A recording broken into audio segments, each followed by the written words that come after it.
partner run a retreat called Ultimate Leadership.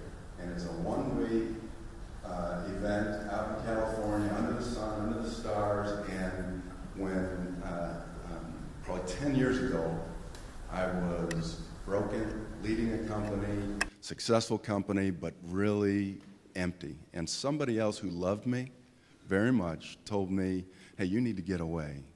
And here's a brochure of a retreat that put on by this guy named John Townsend. I said, I know John. I read his book, Boundaries, and it's a great book. And so I read it, and at the time, I'm not really a Christian.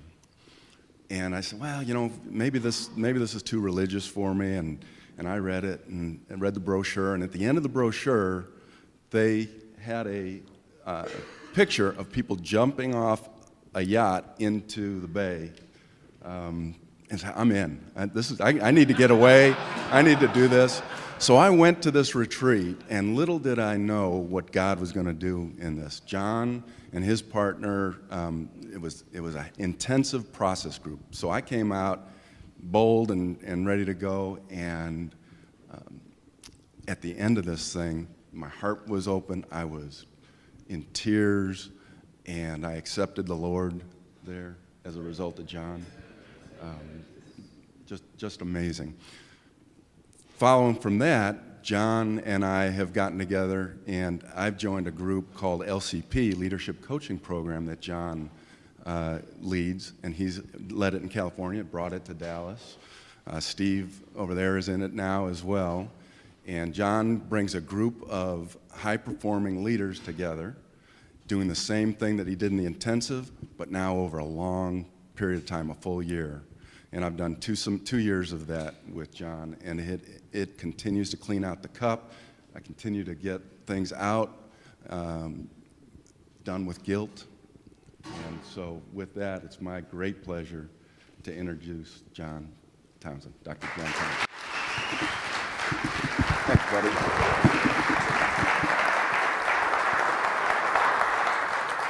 Hi, guys. Really nice to be here, and thanks, Bob, for the introduction. Great to meet you, Chad. Good friends with guys like Dudley Hall and Steve Farrar. You can't get any better than that. So just really great to be with guys that are speaking to you guys. So really, really fun to be here. I'm going to cough, and when I cough in a microphone, it's really not pretty. So a man's daughter grew up and said, Dad, I've met the man I'm going to marry. And how many of you guys are parents? Well, you know how that's going to feel, or already know how that's going to feel. She says, this guy's great, he's going to marry me. And the dad says, ho, I don't even know this guy. And your mother and I are very concerned about, you know, we raised you in the nurture and admonition of the Lord, and we want to make sure that a guy is the right guy for you. So I want to know more. And she said, well, Dad, I've already assigned it. There's going to be an appointment tomorrow. He's coming to the house, and you can ask him anything you want. And Dad says, great, because I have some questions. Door knocks. The door knocks. Why do I? There's a knock at the door. And the next day, and the father opens the door, and there's a young man standing there. And the young man says, hi, sir, I'm Larry. I want to marry your daughter. He says, come on in here. Have a seat. Larry, nice to meet you. Honestly, I'm sort of stunned by this because my wife and I love our daughter very much, and we don't know you from Adam. And so, honestly, I have some questions for you. Larry says, sir, I'm an open book. Ask anything you want. He says, great. I have 3 questions. Number 1, what do you do? What's your job? What's your career? I have no clue what you do. We want to make sure that our daughter marries somebody who's got some kind of steady foundation. What do you do? Larry says, that's a great question. I don't have a job. Just never was into that thing. The job thing just never worked. Maybe I don't have the gift. But sir, God will provide.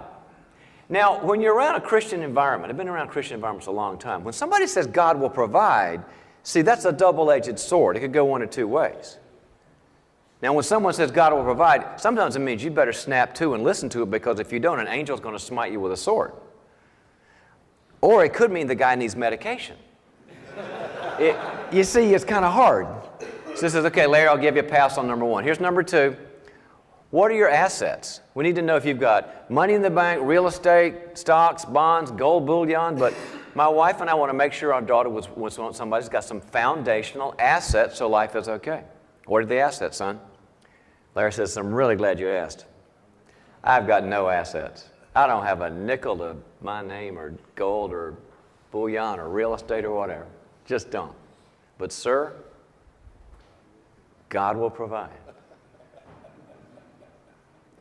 Now the dad's sweating bullets. Third and last question, Larry. Make it work. What are your goals, dreams, and ambitions? We want to make sure she's with somebody who's got a direction, got traction, is going to take the hill.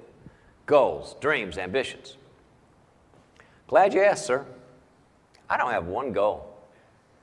Just never thought about that stuff. And dreams and ambitions, just, no, I don't think so. But anyway, sir, everybody one time.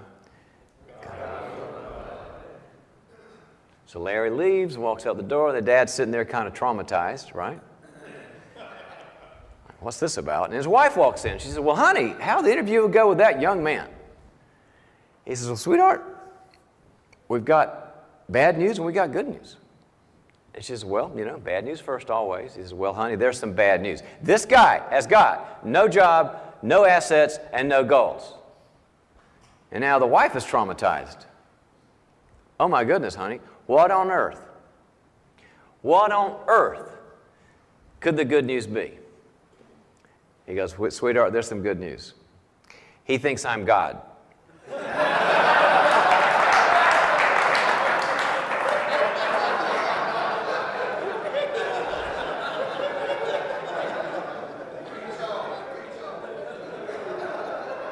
Now, for some of that, it's a little closer to home than we would like to think, right?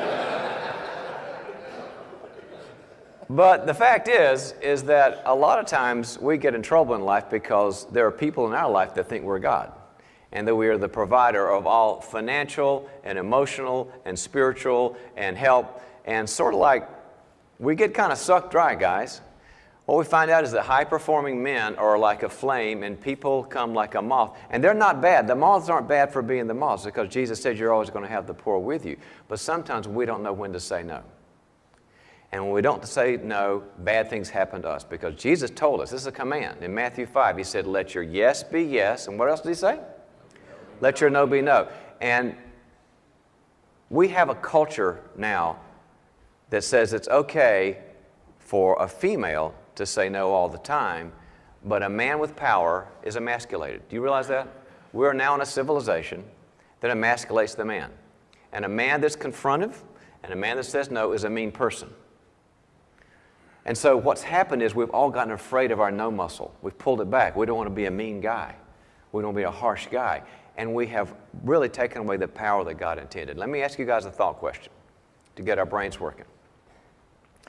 I always ask misery questions to my audiences, like, if I can think of some misery stuff, then we'll all change because misery makes us change. In the last 12 months of your life, and some situation where you knew you should have said no or had a hard confrontive talk and you avoided it. You either should have said no to something that you just not was right with you, or you didn't have a tough talk. You avoided a tough talk. And what did it cost you? What did it cost you to avoid saying no? Now, in a group like this, you don't all know each other. I know we're all kind of shame-based, so I got to deal with that. So raise your hand and say, well, I know a guy who has that problem. And pray for my friend, and I'll take good notes. I'll give him the handout. It'll be really. But what did it cost you to not say no when you should have? Anybody? It cost me time. Lots of time. Good. Stress. Lots of stress. Stress increases. When I can't say no, I get under stress. Perspective. A marriage. Okay, there's a guy who understands reality. It cost some of us our marriages. What else? Money. Lots of money. I asked this question to a guy a couple months ago. I was working with a bunch of CEOs. One guy said $2 million. I couldn't say no, and I lost that kind of money. So all across the board, what we're seeing is men are burning out.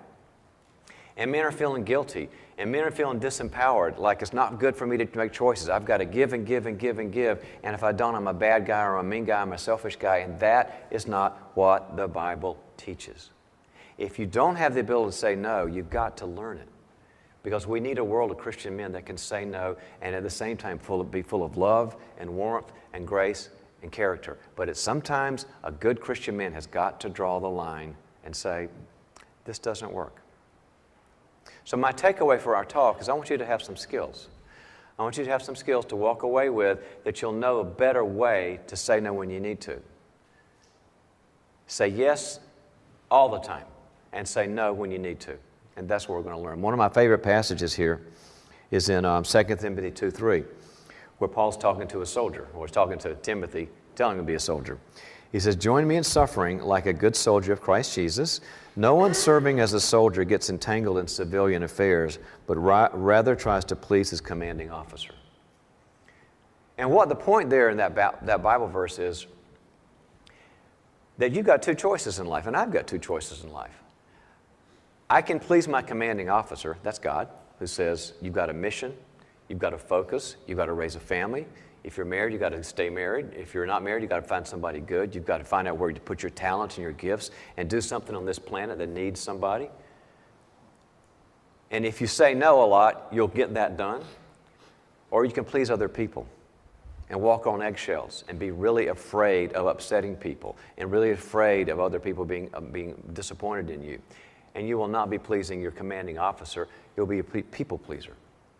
We all have a choice to please God and achieve our mission, or be a people pleaser. You know, the idea is clear. Let's get the skills we need to be a good soldier and follow the mission. Maybe some of you guys' mission is to have a great business. Some of you guys' mission is to have a great family. Some of you guys, you've got a great service organization or a ministry or a 501c3 or whatever. But to do the mission, you're going to have to do a lot of no saying. We want to give you those skills. Does that make any sense? Okay. All right. So first off, God's purpose for boundaries. Basically, God created boundaries for men for a couple of things. A boundary is a property line. It's that line that divides you and the world. Like, if I was to show you your inside, spiritually speaking, there'd be all kinds of stuff inside your skin. There's things like your core values, the values that drive your decisions, God and love and holiness and righteousness and grace. And there'd be your thoughts, your opinions, your feelings, because men have feelings. There'd be your past, your hurts from the past, your sins from the past, your passions, your strengths. And God gave you those things as kind of like your personality. That's your main talent you have to achieve something. One of the first purposes of God's boundary is to protect that, because there is a world that wants to take those away from you. That's where the concept of corporate or businessman's burnout comes from. When we don't protect ourselves, our feelings, our hearts, our thoughts, our values, our time, the world will suck us dry. And so the first purpose is you are accountable to take care of this. I was working with a guy one time, a really, really successful guy, but he was the kind of guy that everybody wanted to be his best friend. Everybody liked him. I wanted to be his best friend. He didn't have time for me, but everybody, you'd have lunch with this guy, and they'd say, I need you to mentor me. Can we meet once a week at 6 o'clock? Next lunch. I need you to mentor me. Can we meet once a week at 6 o'clock? I need you to be on my board. I need you to be on my 501c3. I need you to teach in my Sunday school. I need you to be in my committee. There's just guys like that. A high percentage of you guys on a bell curve level are like that. And he was doing everything he could and mentoring and discipling and helping. And finally his wife said, the kids don't know your name. I know, but so many people need my time because I've got these gifts. And so he started working with me. I said, you don't have no boundaries. You're just a wuss. That's a technical psychological term. It's a wuss. And he said, but all these needs. I said, look, a need's not a call, right? There's calling and there's needs. There's always going to be needs, but you don't know what a calling is, and you're afraid of letting people down, and you're kind of a people pleaser. So he started working on that. And he started telling people he couldn't be there to mentor and help and be on their committees all the time. One time I was reviewing his day, and I said, his month, I said, how did it go? He said, well, we had some changes. I said, what happened? He said, well, we're doing the double date. My wife and I are out driving the car to dinner with another couple, nice folks, and the guy goes, you're my kind of guy. I want you to mentor me once a week, 6 o'clock, every Wednesday. And he said, I could feel my wife go into shock, like, here we go. You know, like she's heard this conversation. He said, I turned to the guy and said, Sam, I really like you too. I love our values. I love what you do. And maybe in about a year I can do that.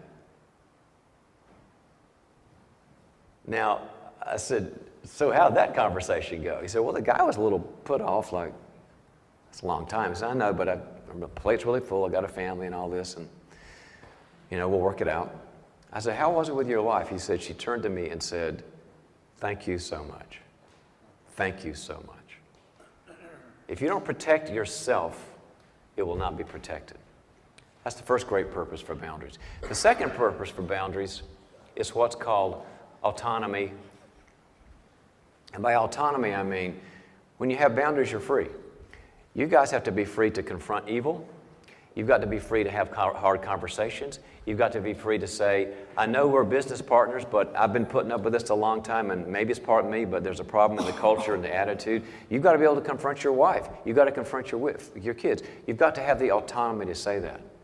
And men who don't have boundaries have severe problems in making confrontations.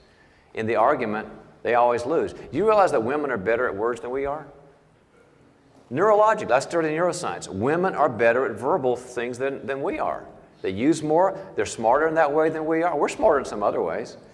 But a lot of times you can start with a conversation where you've got a problem with the credit card spending, and 15 minutes later you're apologizing.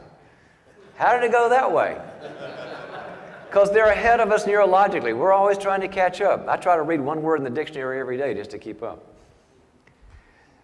If you have autonomy, there are sometimes you say, I'm really serious about this. This has got to stop. The money issue is not good for us. Or the kid issue, we're off page on the parenting. Or there's a problem with somebody at work. Autonomy means I can confront when I need to. So that's the reasons for these, is to be able to protect yourself and the soul and the heart that God gave you so you can fulfill your mission, and also so you can have autonomy. So how about in terms of why men need boundaries? There's several reasons why men need boundaries. Did you guys know that men are different than women? Big shock? Yeah. Just a little bit? How are women and men different? They look better. They're softer? And they look better? Especially when I look at this crowd, I really understand what you say. Yeah, there's lots of reasons. What we're finding out, it's from birth. It's neurological. It's in the DNA. But women have an edge on us in the relational parts of life. They understand feelings and relationships better than we do, you know. Why is my kid acting like a goof? You know, just a goof. And the wife will say, well, he, you know, didn't get put on the baseball team, or the teacher was mean to him, or whatever. And they read things. They have an edge on us in relationship. We have an edge on them in a thing called aggression. By aggression, I don't mean mean aggression and powerful aggression and anger aggression. I mean initiative. We have an engine called initiative that's designed to achieve great things and move ahead and make hard decisions and confront things. We're a tad more aggressive, and they're a tad more relational.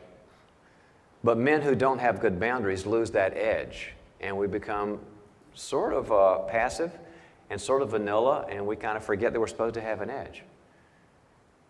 I don't know a single successful man, and I've worked with guys running billion-dollar companies, who didn't have a certain amount of what we call conflict-free aggression, where they can say something and make it happen, and even if people get upset, they move ahead.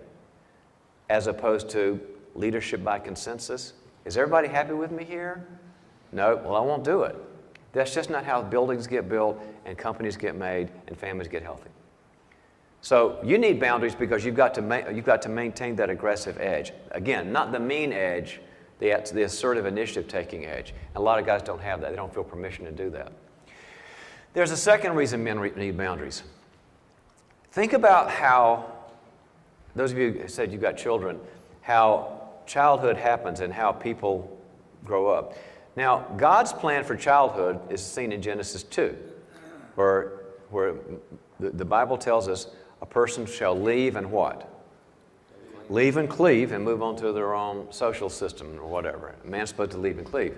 So the idea of childhood is that we're supposed to have kids and they love us and we nurture them in the admonition of the Lord, and then they get out and they do great things for the kingdom or in business and churches and all these good things.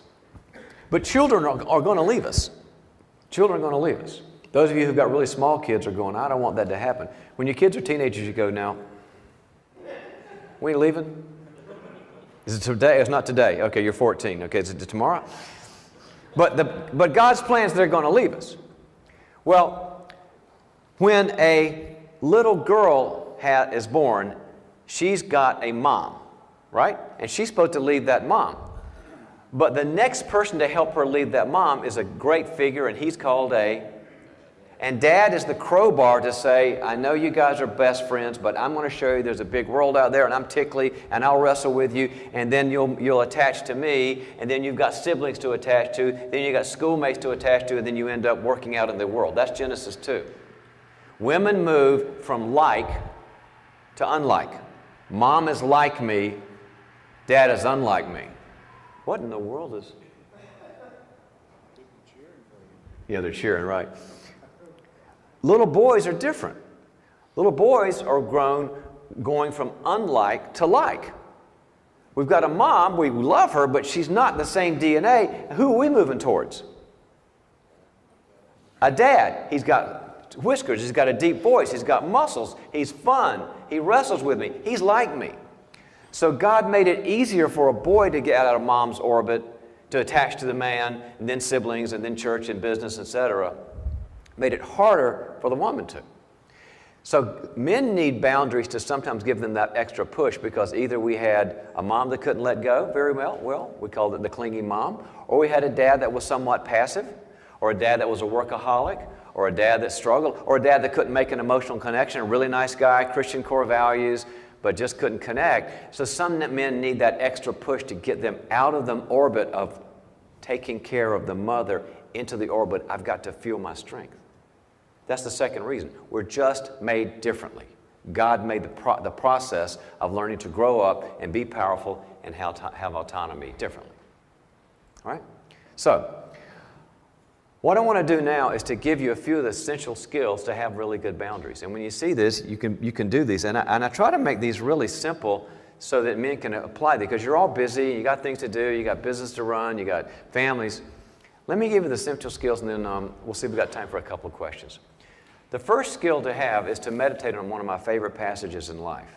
And it's in Galatians chapter 6, verses 2 through 5. Meditate on this passage, I would hope within 48 hours of this meeting, because I believe in the power of the Word. And in Galatians 6, verses 2 through 5, Paul says a couple of things. He says, bear each other's burdens, and thus fulfill the law of Christ. Bear each other's burdens. And then Paul says, each person must bear their own load. Each person must bear their own load. Now, if you look at that in the English, it's sort of like, this is a bummer. You know, wait a minute. I got to bear everybody else's burdens in here and bear my own loads. What is this, the abundant Christian life? I'm getting really tired. But in the Greek, it gets clarified. When it says bear each other's burdens, the word in the Greek for burden means a boulder, a back-breaking, crushing boulder that's really destroying somebody's life. Somebody's going through a divorce. They got a kid on drugs.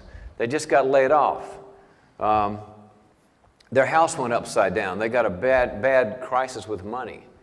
Their wife is sick and they can't find out the diagnosis. That's a burden. And the Bible says for some temporary period, we pick each other up and carry each other. That's how the body of Christ works. Bear each other's burdens. But the verse for pick up your own load is not the same word in the Greek. The word for load there is not a back-breaking burden. You know what it is? It's a knapsack. It's a knapsack. It means to carry your daily provisions of your own life and responsibility. Like when Jesus said, pick up your own cross. It's your knapsack on your cross. Now, if you're a hiker, those of you who are hikers or bikers out here, what goes in your knapsack for a good day trip? You put certain things in your knapsack, right? What? I put water, snacks, sunscreen, a few things like that. And that's my knapsack. It's my problem. I shouldn't tell anybody else you got to carry that for me. There's a big, big difference, guys, between a knapsack and a boulder. But here's the problem. Men don't know the difference. We don't know the difference. So when somebody comes along and they don't like their knapsack, and we're a good Christian man, and they say, you know, I don't like my financial condition. I think that's your problem. And we go, I'm a Christian man. Sure, I'll take your financial problem. It's now my knapsack. And I'll take your kid on drugs. It's now my knapsack. And I'll take your bad marriage. It's now my knapsack. And Christian men start burning out because nobody told them the difference between a burden and a knapsack. Now be honest now, and I've done this myself. I'm guilty of this. How many of you have ever had a miserable person in your life, family or friend, a miserable person, and taken on the project of making a miserable person happy? Raise them high. How many have never done that? You don't know what I'm talking about. This is all Martian, and you haven't. I wish one person had raised their hands, because then we could see what denial looks like. Because we all do it. And as Dr. Phil would say, when you tried to make a miserable person happy and you took on their emotional health as your project, how'd that go for you? Huh? It didn't go good. Say that again. For either. When I try to make a miserable person happy, I'm saying, wait a minute, those feelings that are in your knapsack, now they're my problem? God did not create a structure for me to fix everybody's money, time, kids, marriage, and all that, and it's not good for either. I fail and they fail. Now, I'm supposed to support. I'll tell you something. There's a big difference between being responsible to your brother and responsible for your brother. And men often confuse it. If I'm responsible for my brother, his divorce, his kid on drugs, his money problem, his health problem, it's my problem. If I'm responsible to him, I pray with him. I say, how can I help? Text me anytime. Here's a phone number. Here's a good church I went to. Here's a good doctor I found. Here's a good psychologist I went to. Here's a good men's group. I'll drive you down there. But I've become a conduit, a bridge to what he needs. I am not the source. And too many Christian guys that I work with in business have thought they were the source and not the bridge. You got to switch from responsible for as a source to responsible to as a bridge, and life gets better. So skill number one, meditate on that passage and ask God, where am I taking on a knapsack that I should be a conduit for, that I thought was that person's burden? Because maybe it's not a burden. Maybe I'm just taking something and just taking ownership of something that I shouldn't. Anybody ever heard of codependency? How many of you have read or heard any of the Boundaries material that me and Henry Cloud wrote? Okay? A codependent is somebody that when they jump off a cliff, somebody else's life flashes before their eyes.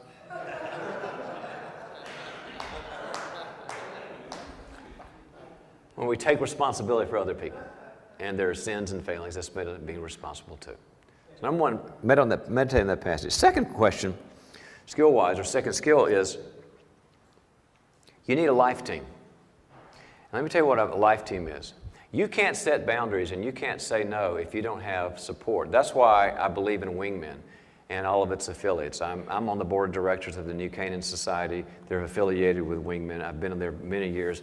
And I see the power of men bonding together where you really have people on your back and they know everything about you. And when you've got a life team, it's not just about, how's life, how's the kids. It's going into the deep stuff. Like, how are you really feeling? What scares you? What are some losses that you've never grieved? What are some things you feel guilty about? What are some things where you feel ashamed? What about when you're angry or you're terrified? Men have all those feelings, and men that don't access those feelings, they get things like colitis and migraines and back problems and overweight and diabetes and short-term life. We found out that the man who can't touch these deeper things really gets in trouble medically. It's not good for you. If you look at Matthew chapter 23, Jesus said, you got to clean out the cup. That's what Bob Pottersman said. He said he started cleaning out the cup. And so you need a life team where you can clean out the cup. And here's the problem. Your wife is not enough. Your wife is not enough to be your life team. You overwhelm your wife when she's the life team. I got women coming to me all the time and says, hey, he only talks to God and me, and I'm so tired of this. Because he needs somebody besides God and me. Because that's what the Bible says. Ecclesiastes 4, woe to you when there's not another to lift you up. And a life team gives you the love and support and grace to say, I'm with you when you're making these hard choices. Don't do this alone, and don't spiritualize and say, well, it's just me and Jesus. That's not what the Bible teaches. You got to have a life team. Mine is within 3 and 7 people. I think a minimum of 3. If you've got a good marriage, she's part of it. If you've got a struggling marriage, she's not part of it. She's kind of like till things get better. But you got to have 3 people speaking grace and truth, and grace and truth, and grace and truth in your life, between 3 and 7. Mine are all over the country. I mean, I'd love to say they're all in one group, but you know, I've got 1 in California. No, I got 4 in California, 1 in Dallas, 1 in Indiana, and 1 in North Carolina. Some of them don't know each other. It doesn't matter. But they're on my speed dial, and they're my 3 a.m. calls, and when I've got to clean out my cup, and I'm full of shame, or I've maybe made a bad business decision, or done something in my marriage I'm not happy with, we have the 3 a.m. call, and it goes both ways. You've got to have the life team, okay? That's the second skill. And the third skill is learn to disappoint the right people. Learn to disappoint the right people. Men don't like to disappoint people. How do you feel when you have to say no to somebody and disappoint them? They want you to be on a committee, or they want you to have lunch with them 18 times a year, or they want you to have, coach softball and football and soccer and hockey and blah, blah, blah. And when you have to say no, how do you feel? I feel bad. I feel guilty. I feel like I'm not helping out. I have never met a single successful person who did not disappoint the right people. I'm not talking about disappointing toxic stuff. To say to a bunch of guys like you, now here's the big stance. We're not going to shoot heroin. Man, that's revelation. No more robbing banks, guys. We're done with robbing banks. I mean, we're not supposed to do toxic stuff. That's obvious. Here's where we get in trouble as men. We've got to say no to the good things to have the best things. Say no to the good things so you get to the best things. And that's where you got to disappoint the right people. How's your email box right now? I was working with a CEO. I do a little report card on my CEOs, like, how's life? And he pulls out his smartphone and says, I'm doing good. The inbox is empty. I said, well, you're a failure. He goes, what? I need another coach. I said, well, maybe, but you're a failure. But my email box is empty. I'm on top of it. I'm organized. I said, you're living everybody's life. Do you know what email has done to us? Now somebody that I've never met in Zanzibar can tell me that he's got a $50 million prize for me because he's a prince. And if I'll answer him, that I'll get that money. And he's upset with me if I don't answer in how long? What's the email protocol? What do people get ticked out after how many hours? About 24 hours. Who made that up? I told him, you need to have a list in that email box of some people that are nice, but you're disappointing and they're somewhat frustrated with you. Not your core people like your wife and your clients and your accounts and your kids, but some people need to be saying, where are you? And he said, why? I don't like that. I said, well, that's your own OCD. Because I don't know anybody who has not succeeded at very high levels who did not disappoint a few people's wishes for them to have their time and energy. There's nobody I know that said, I kept everybody happy, and I kept the email box empty, and I met my goals. He came back the next month. I said, how's it going? He says, everybody's mad at me. And I said, no. I said, how's your goals? He said, I'm doing great on my goals. Disappoint the right people. You know, Jesus didn't heal everybody in that line. I don't know who that last guy was in line when the disciples said it's time to go, but it happened. If you disappoint the right people with good boundaries, you reach the goal for whatever God has for you, financially, company-wise, family-wise, service-wise, ministry-wise. And the last goal is you must learn to confront in love. Learn to confront in love. Confrontation is a lost art for the male. Every time we confront, I hate watching family television shows on TV. Do you know what they've done to the American father on family television shows? He is an idiot. He's an idiot. Howard Simpson or who? Rayma Romano. I mean, the last one that I respected was probably Bill Cosby, where he's a guy, and he's not perfect, but he's respected as a man. And nowadays, we're just a bunch of idiots. So for us to confront, we're mean, we're controlling, we're abusive. Well, certainly you can abuse when you're, I mean, that's horrible to abuse. But the Bible has a command, and this is a tough one. This is one of the toughest passages in the Bible. It's Ezekiel chapter 3. And Ezekiel says, if you confront the wicked man in his ways, and he dies in his sin, his blood is not on your hands. Ezekiel 3. If you fail to confront the wicked man in his ways, and he dies in his sins, his blood is on your hands. Men, we have a duty to confront and love our wives, and our kids, and our friends, and our business associates, and the people in our churches. And if we don't, and they fail, and they lose money or lose relationships or whatever, we bear some responsibility. So the skill is to learn how to approach people with grace and vulnerability.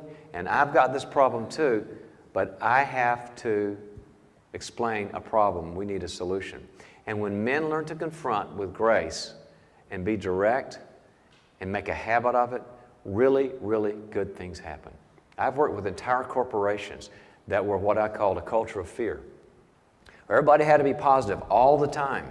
Everybody had to be encouraging all the time. If somebody said, you know, you're late 20 minutes to every meeting and you're kind of a traffic jam, well, that's bad, that's abusive, that's like, I had to help them change. It took a year to change the entire culture where truth became normal, and truth became welcome, and truth became the surgery that we all need.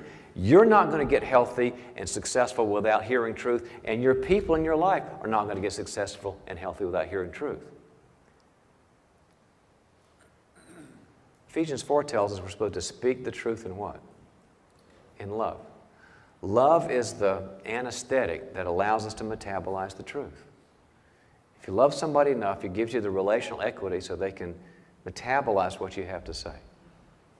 I remember when my wife and I were first married, we were going through all the young married stuff. You know, the big areas in young marriage are always, there's 5. There's kids, in-laws, money, sex, and spiritual growth, right? If you're wet cement, you have no idea what you're doing. Kids, money, sex, spiritual life, and mother-in-laws or in-laws. So we're working it out, and I'm telling this in public. I mean, my wife's fine with this. But she grew up in a family where you couldn't say no. In her family, if you can't say something nice, don't say anything at all. And then she marries Dr. Boundaries. What's that about? She's screwed up big time. And so we're working out these early issues, and you know, I got married. I'm not an angry guy. I'm average angry, I guess, whatever, 2.5 times a week or whatever normal is. I don't think I'm abnormal.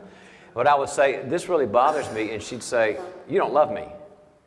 And I'd go, Till, stop, no, what do you mean I don't love you? You don't love me. What do you mean? Well, it feels like that. I said, well, let's understand that. And what she would say was, look, she's a reflective person, and she said, look, it's like we've got this gallon of love between us, and it's good. I really love who we are. It's good. This gallon's good. And when you get mad, it's like pulling off the bottom of that, and it all falls out. And I don't feel you anymore, and I feel alienated from you. You ever notice that when you guys are getting along, it's great, and then when you get mad, where'd you go? It's because she feels like all the love has leached out of the bottom of that gallon.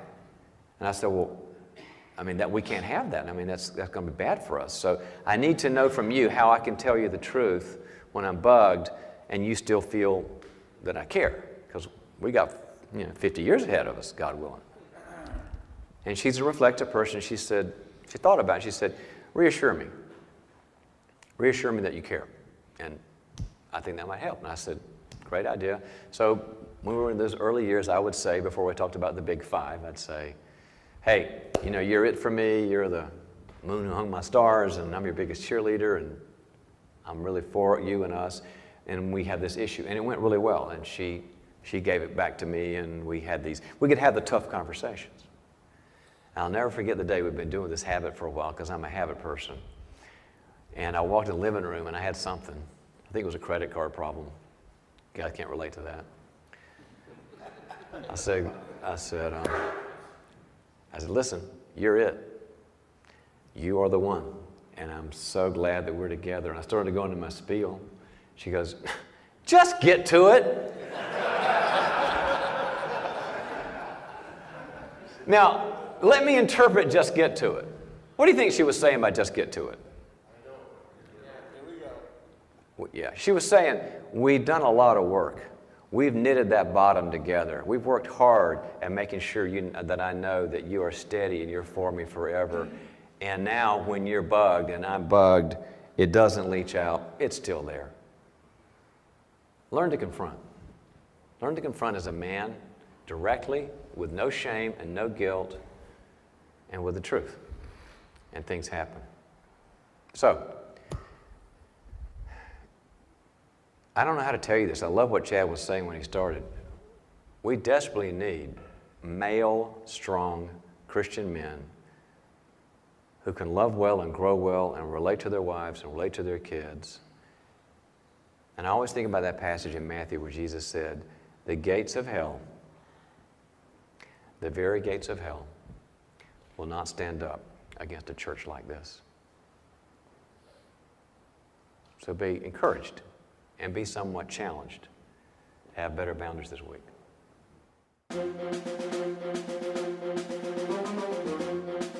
Thanks for your support of Wingmen Ministries. We would love to hear your comments about today's show and help you get connected with other men in your local area. To keep up to date on upcoming events, element groups, and speakers, please visit our website at wingmen.org. And while you're there, be sure to sign up for our email list.